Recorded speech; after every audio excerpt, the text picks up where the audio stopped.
कृषि मंत्री जेपी दलाल ने ये दावा किया था कि 20 सितंबर से हरियाणा की मंडियों में बाजरे और धान की सरकारी खरीद शुरू हो जाएगी, लेकिन 20 सितंबर आ गई, कोई सरकारी खरीद शुरू नहीं हुई।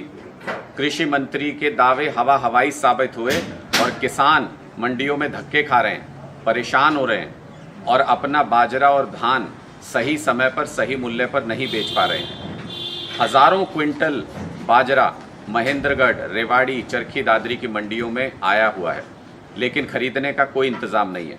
हरियाणा सरकार ने एक चिट्ठी लिखी थी केंद्र सरकार को कि 25 सितंबर से सरकारी खरीद की अनुमति दी जाए, वो भी नहीं मिली।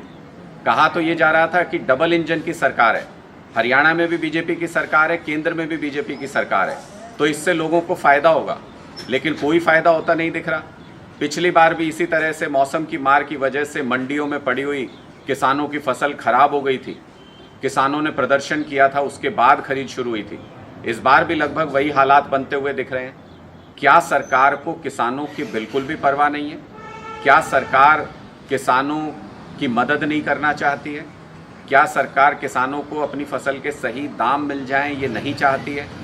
इसलिए जल्दी से जल्दी हरियाणा सरकार को किसानों की सरकारी खरीद का इंतज़ाम करना चाहिए, मंडियों में व्यवस्था दुरुस्त करनी चाहिए।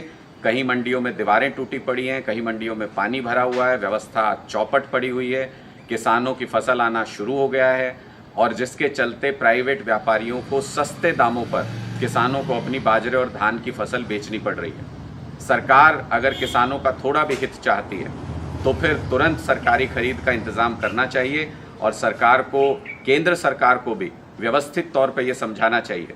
जैसे कि बाजरे की खरीद है वो हैफेड को करनी है, लेकिन हैफेड का कहना है कि कृषि विभाग से उनको अभी तक पोर्टल का डाटा ही नहीं मिला है, तो वो खरीद शुरू नहीं कर सकते। तो हरियाणा सरकार क्या कर रही थी? इतने दिनों से पोर्टल क्यों खेल रहे हैं? क्यों अभी तक सरकारी खरीद के लिए या हैफेड की खरीद के लिए पोर्टल का सारा डाटा हैफेड के पास नहीं पहुंचा है?